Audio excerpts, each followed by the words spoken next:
Olá, crianças, tudo bem? Sejam bem-vindos ao Miados Históricos, o canal que apresenta história em pequenos e deliciosos sachês. Antes de começar o nosso vídeo, aquele convite clássico para você ativar o sininho, para você curtir o canal e principalmente para você contar para os seus amigos. Já temos muitos materiais no canal, temos todas as aulas teóricas, temos a revisão do Enem e agora já estamos no 9º vídeo de resolução de questões. Depois da vinheta, a gente vai começar a falar um pouquinho de Brasil Império. No vídeo de hoje, nós vamos resolver questões sobre primeiro reinado. Roda a vinheta que a gente já volta para resolver questões sobre Dom Pedro I. Bora lá!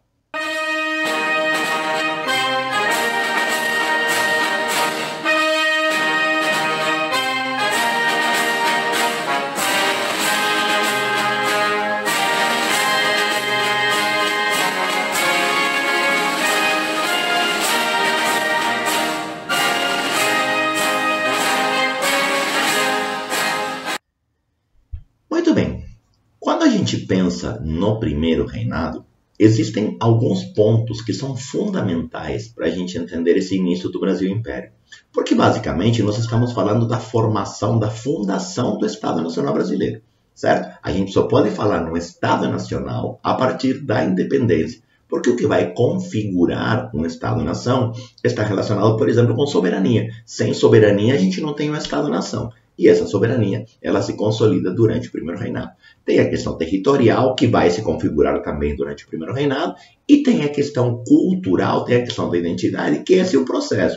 O primeiro reinado inicia esse processo nunca está plenamente fechado, esse processo ele vai se construindo com o passar do tempo. Tudo bem?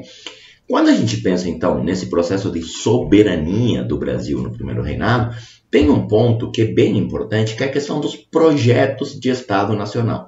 E aqui a gente vai fazer uma questão do Enem 2020, do Enem Digital, na verdade, que vai mostrar um pouco dessa disputa, que vai mostrar um pouco desse choque que existiu entre os dois projetos de Brasil.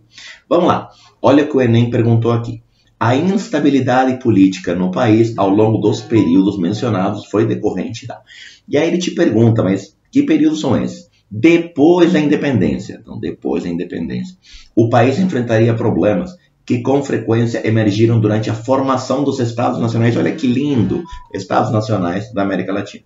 Em muitas regiões do Brasil, essas divergências foram acompanhadas de revoltas, inclusive contra o imperador Dom Pedro I. Com a abdicação deste, em 31, o país atravessaria tempos ainda mais turbulentos durante o regime regencial, mas isso é o problema nosso da próxima semana. Por enquanto, a gente vai entender só o problema do primeiro reinado. E ele te diz, a instabilidade política no país, ao longo dos períodos, foi recorrente da... Ele quer saber da instabilidade política. Decorrente do quê? O que é importante que você lembre aqui? Quando a gente pensa no momento da independência, você tinha basicamente no país dois grandes partidos.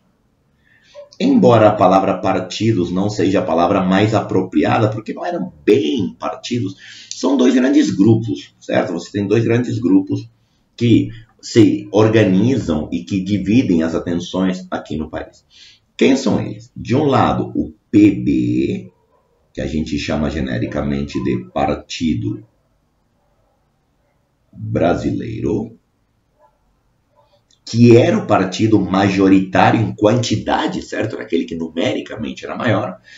E você tinha também um outro partido, que era o PP, também conhecido como Partido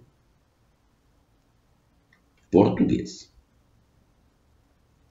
Partido Brasileiro e Partido Português, que numericamente era menor, tá?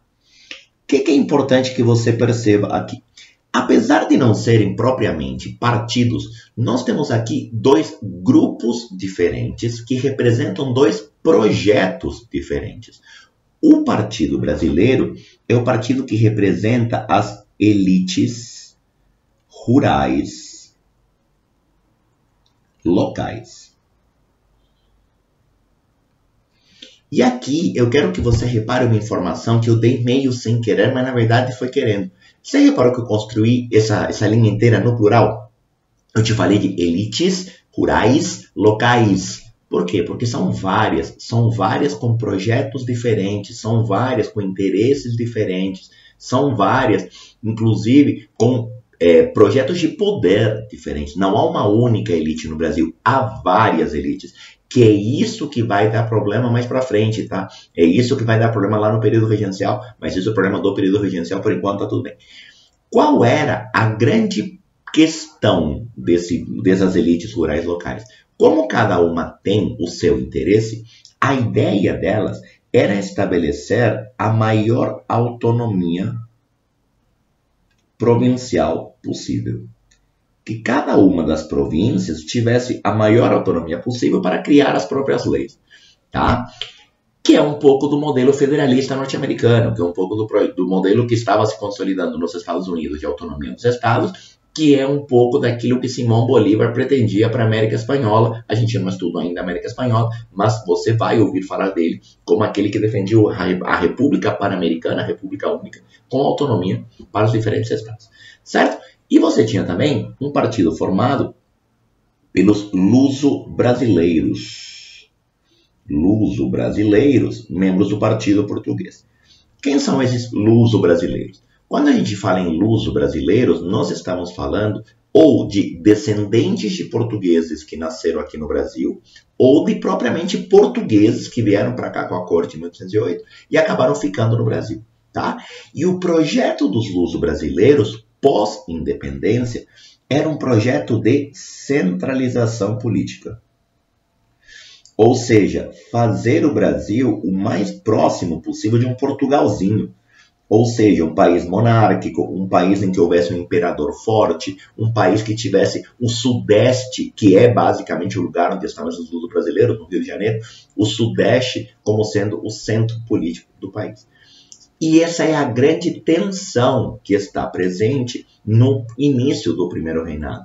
Tanto é que essa tensão política ela aparece na Assembleia Constituinte de 23. Em 1823, é elaborada uma Constituição que defende os interesses do PB, porque tinha a maioria do PB, uma Constituição altamente liberal, que Dom Pedro I simplesmente rasga, considerando-a liberal demais, certo? E aí Dom Pedro I convoca os aliados políticos do Partido Português para elaborarem uma Constituição à sua imagem e semelhança, uma Constituição mais centralizadora, que vai ser a Carta Outorgada de 24, que é a nossa próxima questão, certo?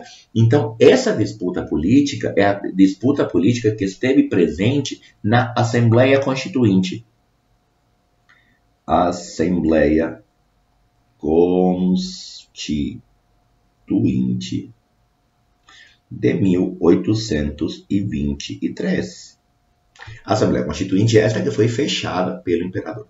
Tá? E aí eu acho que a questão ficou muito fácil, porque ele te pergunta, a instabilidade política foi decorrente do quê?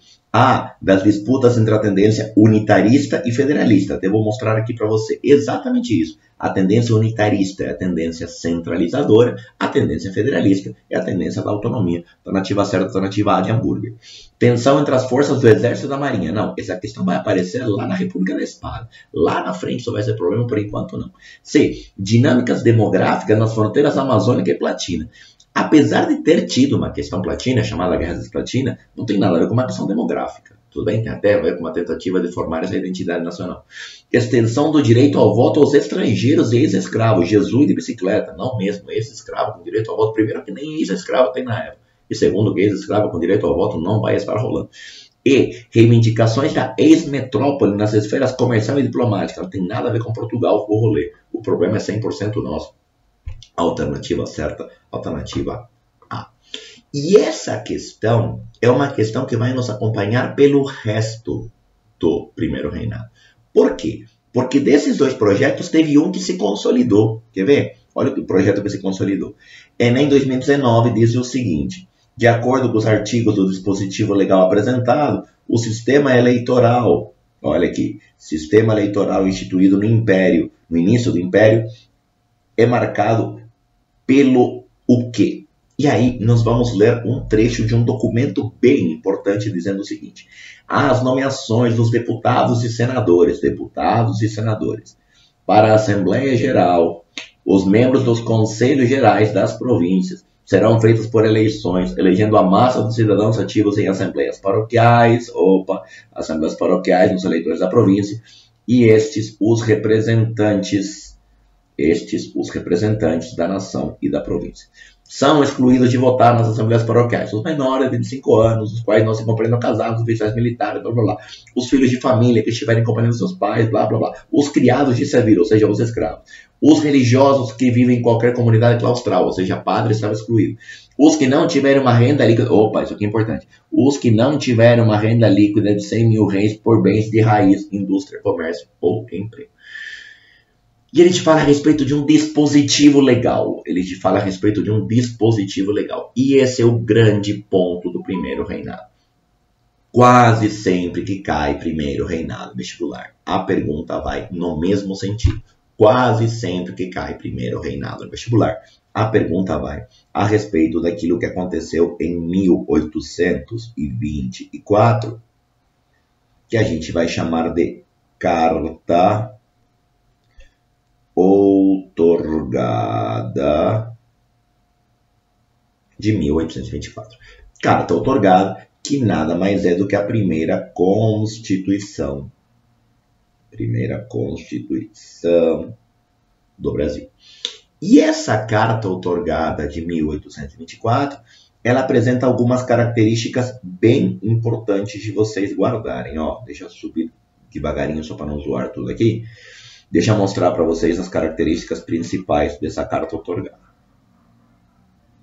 Primeiro, essa carta outorgada estabelecia como forma de governo a monarquia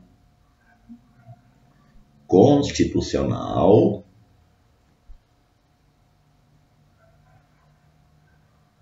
centralista. Isso é bem importante que você guarde, tá? Era uma monarquia constitucional porque havia uma constituição que estava acima do poder do rei. Por isso não era absoluta. Embora a gente vai descobrir que era uma monarquia constitucional Kinder Ovo. Tinha uma surpresinha no meio, mas esse é outro problema. Mas ela é centralista porque ela não é parlamentarista. Nossa, Nicolás ajudou pra caramba. Vamos lá. Monarquia parlamentarista é aquela que separa o chefe de Estado do chefe de governo, que é o modelo inglês. Tá? Separa o chefe de Estado, que é o rei, do chefe de governo, que é o primeiro-ministro. Isso não foi estabelecido pela Carta outorgada de 24 no Brasil. A Carta outorgada de 24 no Brasil colocava na figura do imperador o chefe de Estado e o chefe de governo. Isso configura uma monarquia constitucional centralista. A monarquia centralista, que é o modelo francês de monarquia constitucional, junta o chefe de Estado com o chefe de governo. Certo? Isso é bem importante que você guarde. Só que aqui que vem o ponto. Era uma monarquia constitucional que eu chamei de monarquia constitucional Kinder Ovo. Por que Kinder Ovo? Porque apresentava uma surpresinha no meio, que são os 4 poderes. Quais são os 4 poderes da Constituição do Império? Os 3 primeiros são aqueles que Montesquieu deu like. O legislativo, que criava a lei, o executivo, que colocava a lei em prática, e o judiciário, que julgava, verificava o cumprimento das leis. Até aí, tá tudo certo. Até aí, fizemos exatamente o que você esperava de nós. A novidade que fez Montesquieu ressuscitar só para morrer de tristeza está na criação do poder moderador. Poder moderador, e a gente vai fazer uma questão dele daqui a pouco, poder moderador que era de uso exclusivo do imperador e estava acima dos outros poderes. Ou seja, o poder moderador dava a Dom Pedro I a possibilidade de interferir nos outros 3 poderes. E era de uso exclusivo dele. Ou seja, na prática, esse poder dava um poder a mais para o imperador do que uma monarquia constitucional tradicional. Certo? Mas há uma tendência liberal. Por que há uma tendência liberal? Se alguém te perguntar, era uma Constituição liberal? Na teoria, sim. Porque ela separa os poderes. Há uma separação de poderes. Embora tenha um elemento centralizador, há uma tendência liberal, sim, nessa Constituição. Tá? Isso é bem importante. Essa Constituição estabelecia o catolicismo como sendo a religião oficial do Império. Sim, que é uma característica que vai ser quebrada na Constituição da República. Assim como essa Constituição estabelecia o regime de padroado e de beneplácito. O que isso significa? Isso significa que o imperador era o chefe religioso no Brasil. O imperador tinha poder de vetar decisões que viessem da igreja. O imperador funcionava como chefe religioso, uma inspiração napoleônica, isso está presente no Código Civil Napoleônico. E a ideia do beneplácito é que nenhuma determinação da igreja vale sem o beneplácito do imperador. É uma influência lá do período napoleônico que Dom Pedro I vai abraçar. Em relação à escravidão, essa Constituição ela não proíbe a escravidão, mas ela também não diz que pode. Ela simplesmente deixa em aberto que toda a propriedade é legítima, certo? Por que isso? Porque Dom Pedro I não é alguém escravista, porém as elites eram. Então Dom Pedro deu aquela ajeitada, sabe? Falou sem falar, deixou uma coisa meio no ar, deixa como é que tá, para ver como é que fica, e passa essa ideia de escravidão como sendo legítima. E tem ainda a questão do voto. Como era o voto durante o primeiro reinado? E o voto era para deputados, tá? O voto era para deputados. O voto no Brasil era um voto, primeiro, aberto. Voto aberto significa que você fala em quem você vota. Eu voto em fulano. Voto aberto é um voto facilmente manipulável, certo? Todo mundo sabe que você vai votar. Segundo, o voto era indireto, aquilo que a gente grifou no texto. Ó. Você tinha as eleições paroquiais, e as eleições paroquiais levavam à eleição distrital. Você tinha 3 níveis, ó, deixa eu desenhar para você aqui do lado. Você tinha, vou mudar mexer um pouquinho para a tela aqui. Ó. Vamos ver se eu mexi. Foi tela? Foi. Você tinha o votante, que são as eleições paroquiais. O votante escolhia o eleitor, que é a eleição provincial, que é o que escolhia o candidato. Isso configura voto indireto. Tudo bem? Você tem uma instância intermediária. Sim?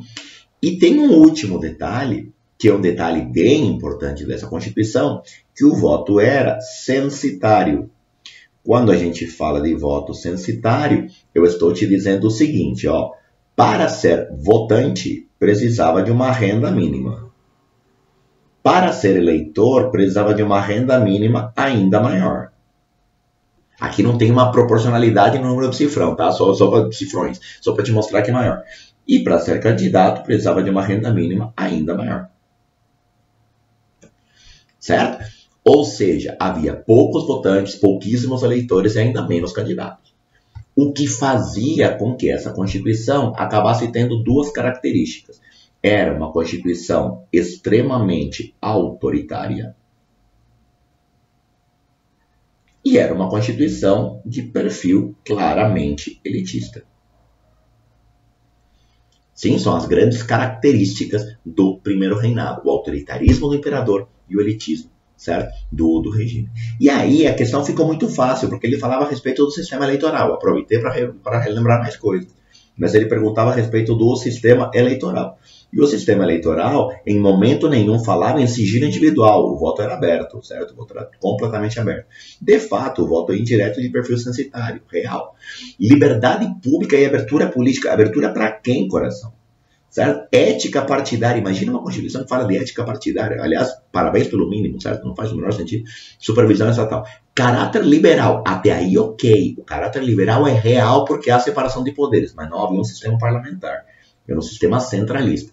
Cuidado que monarquia parlamentar não é sinônimo de monarquia constitucional. Ela é um tipo de monarquia constitucional. Certo? Por isso, a alternativa certa é a alternativa B de batata frita. Tudo bem? Essa é uma questão muito importante e que vira e mexe, aparece em prova. É o ponto mais cobrado de primeiro reinado, certo? E é o ponto que condiciona todo o resto. Vamos fazer uma questão aqui, não é essa questão não deveria estar aqui, é essa aqui, ó. É uma questão lá da prova de transferência para Juiz de Fora. Eu sei que tem algumas criaturas que prestam essas provas de transferência e, em todo caso, é uma boa questão para relembrar, tá? Então, vamos falar um pouquinho a respeito de Confederação do Equador. Quer ver? A questão diz o seguinte: a partir da leitura proferida por Frei Caneca no dia 6 de junho de 24, às vésperas da Confederação do Equador. Às vésperas da Confederação do Equador. Da declaração publicada no jornal O Farol, no dia 25 de maio de 86, responda às seguintes questões. A. A partir dos textos, faça uma análise do poder moderador na sociedade imperial brasileira. B. Aliás, vamos grifar aqui o comando, ó. Faça uma análise. Analise. Opa. Espera que fiz bobagem. Bloqueei aqui. Faça uma análise. Agora sim. Do poder moderador na sociedade imperial brasileira. Vamos grifar aqui o que precisamos analisar. Vem caneta. Isso. Poder moderador na sociedade imperial brasileira. B. Estabeleça uma relação, também conhecido como relacione, estabeleceu uma relação entre as ideias políticas presentes no discurso de Frei Caneca e a publicação do jornal O Farol. E aí vem o primeiro texto, que diz o seguinte: uma Constituição não é outra coisa do que a ata do pacto social. Olha a ideia do contrato social aqui. Que fazem entre si homens quando se ajuntam e se associam para viver em reunião ou sociedade. O poder moderador, olha ele aqui, da nova invenção maquiavélica é a chave mestra da opressão da nação brasileira. E eu estou grifando isso para ficar bem claro que ele está esculhambando o poder moderador. Quando ele diz que é o garrote mais forte da liberdade dos povos. Garrote é um porrete, uma porrada na cabeça. Da liberdade dos povos. Por ele, o imperador pode dissolver a Câmara dos Deputados, que é representante do povo, ficando sempre no gozo dos seus direitos. E o Senado, que é representante dos apaninguados do imperador, ficando o povo indefeso nos atentados do imperador contra seus direitos. E aí, a gente acabou de arrumar já as informações necessárias para o item A. As informações necessárias para o item A. Tá? Porque no item A, ele pede uma análise do poder moderador. Então, no item A, vamos falar a respeito de poder moderador. O que acontece com o poder moderador? Primeiro, o poder moderador, ele é exclusivo do imperador. Exclusivo do imperador. E o poder moderador, ele está acima dos outros poderes.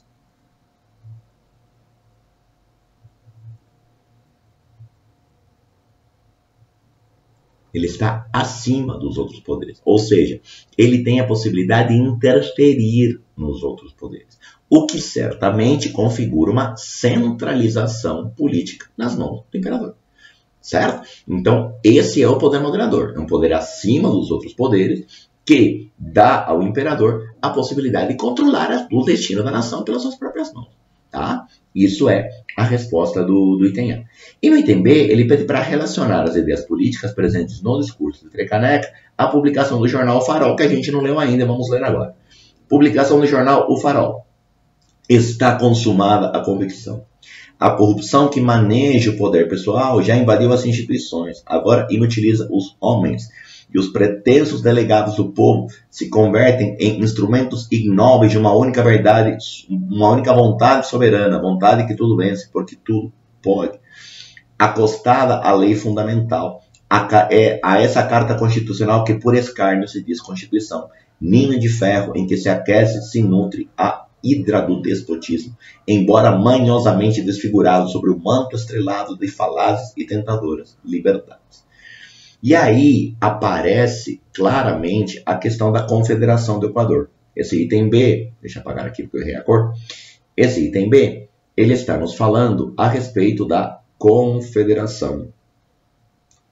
Confederação do Equador.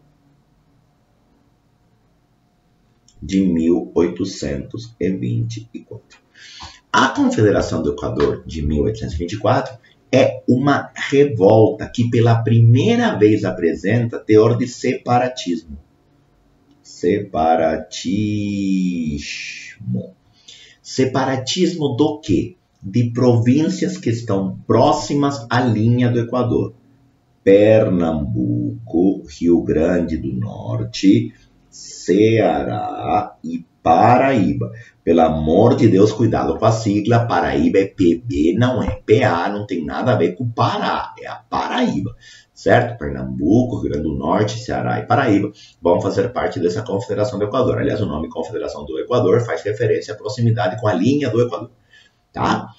É interessante aqui a presença do Pernambuco, porque o mesmo Pernambuco lá da Revolução Pernambucana, durante o período junino, que também tinha essa estrutura mais organizada de revolta contra, no caso, a ordem metropolitana. Agora já é contra o Brasil, mas Pernambuco é um estado particularmente agitado no contexto político, principalmente do Império, mas entrando depois no segundo reinado, lá na Revolução Praieira.